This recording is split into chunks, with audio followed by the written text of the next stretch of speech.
अमरपाल पेड़ से बंधा घायल अवस्था में सिर्फ भोलेनाथ का नाम ले रहा था। प्रभु, आपको आना ही होगा, अपने भक्त को बचाना ही होगा। उस पर आपके त्रिशूल के चोरी का आरोप लगा है। हे प्रभु, आपको आना ही होगा। दुष्ट पापी कहीं का, एक तो चोरी करता है, ऊपर से प्रभु का नाम लेता है। इसे मारते रहो। जमींदार इतना बोलता है कि तभी एक आकाशवाणी होती है और ये आकाशवाणी सुनकर गांव वाले सहम जाते हैं। अमरपाल ने चोरी नहीं की है, अमरपाल निर्दोष है।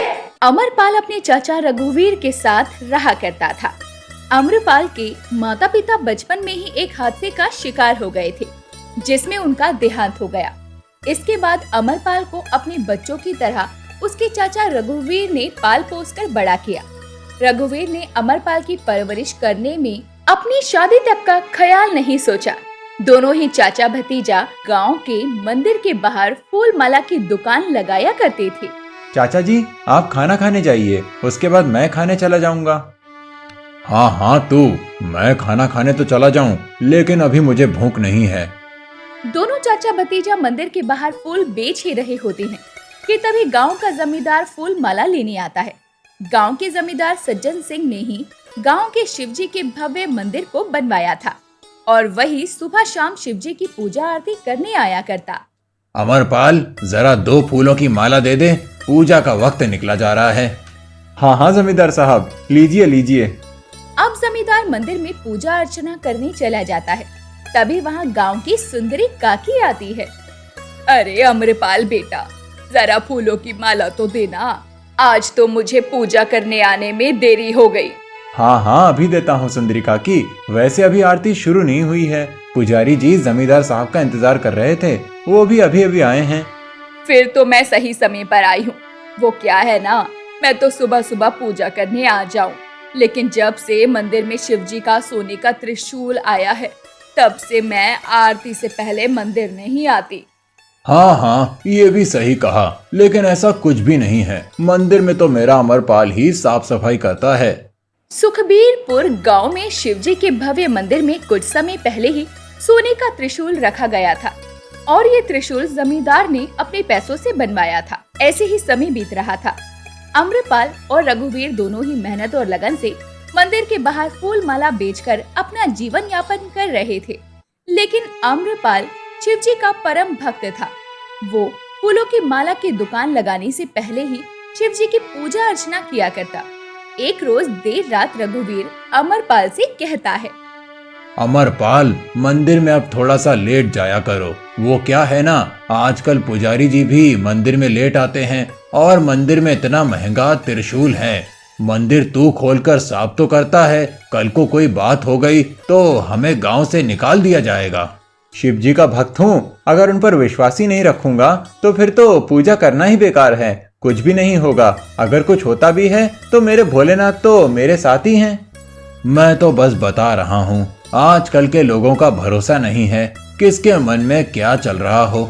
एक रोज सुबह सुबह अमरपाल पूजा अर्चना करके मंदिर के बाहर फूल माला की दुकान लगाता है और कुछ देर बाद पुजारी जी आकर अमरपाल से कहते हैं, अमरपाल, मंदिर की साफ सफाई तो तूने कर ही दी होगी ना, और मंदिर खोला तो तूने है ना।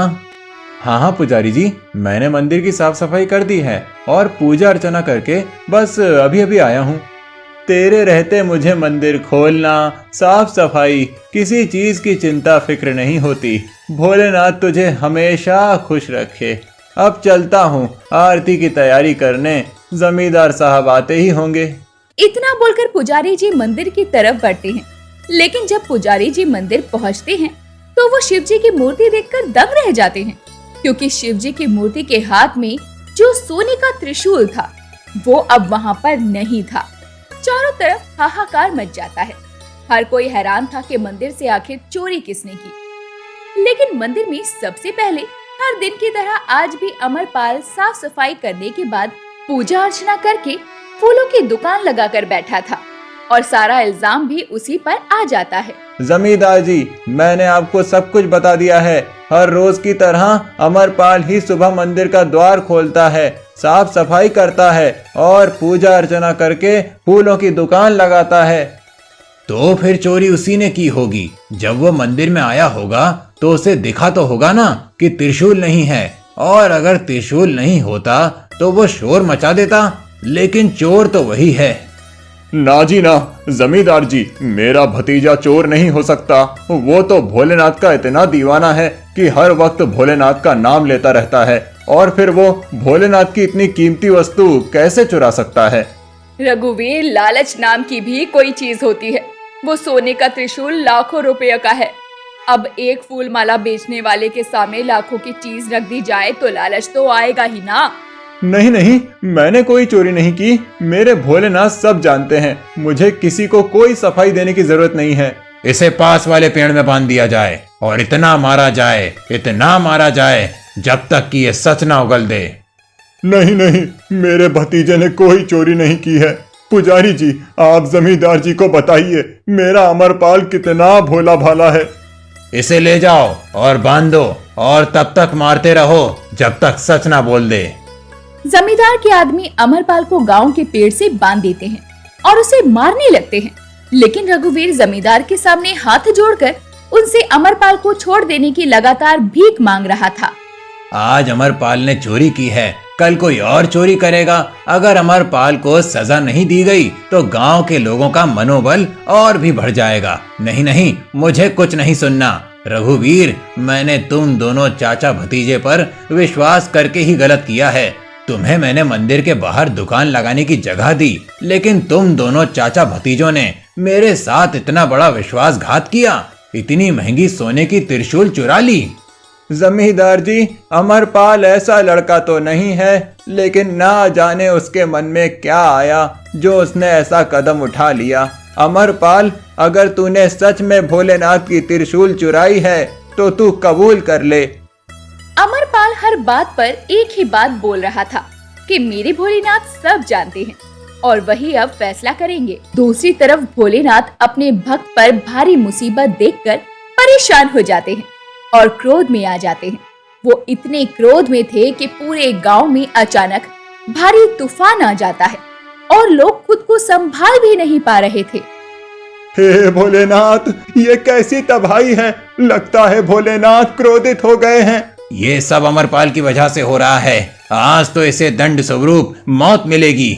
नहीं नहीं, मेरे भतीजे की कोई गलती नहीं है। उसे छोड़ दिया जाए। जमींदार साहब, एक बार सही ढंग से छानबीन करें। मेरे भतीजे ने चोरी नहीं की है। कोई भी रघुवीर की बात नहीं सुन रहा था। अमरपाल पेड़ से बंधा घायल अवस्था में सिर्फ भोलेनाथ का नाम ले रहा था। प्रभु, आपको आना ही होगा। अपने भक्त को बचाना ही होगा।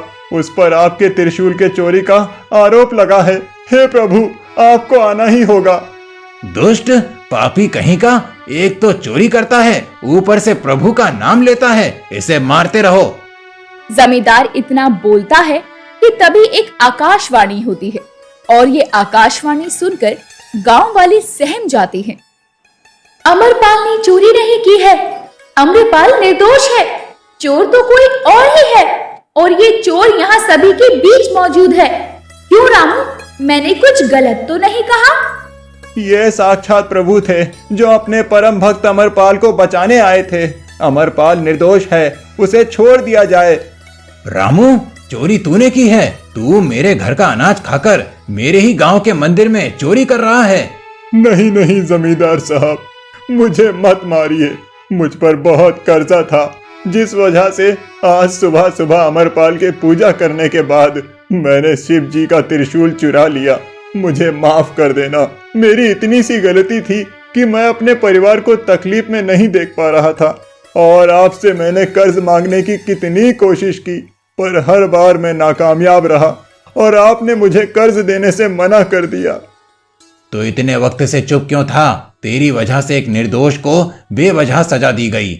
ईश्वर प्रभु खुद आए अपने भक्त को बचाने के लिए। इससे बड़ा प्रमाण क्या हो सकता है? अमरपाल, मुझे माफ कर दे बेटा। मुझे नहीं पता था कि चोरी इस रामू के बच्चे ने की है। इसने मेरे साथ विश्वासघात किया है। इसे सजा मिलेगी ही। मैंने कहा था ना, मेरा बच्चा चोरी नहीं कर सकता। मुझे अपनी परवरिश पर पूरा भरोसा है। अमरपाल बेटा, तू ठीक तो है ना? हे प्रभु, तेरा लाख लाख शुक्र है जो तूने मेरे बच्चे की जान बचाई, वरना आज तो मेरा बच्चा बेमौत मारा जाता। अरे बाप रे बाप, अमरपाल मान गई तुझे। तू वाकई शिव जी का परम भक्त है और भोले भी कितने भोले हैं। अपने भक्त को तकलीफ में नहीं देख सके और उसे बचाने चले आए। अमरपाल को पता था कि उनके भोलेनाथ उन्हें बचाएंगे जरूर, और भोलेनाथ तो बड़े ही भोले हैं। अपने भक्त के लिए वो कुछ भी कर गुजरते हैं। तो बोलो हर हर महादेव।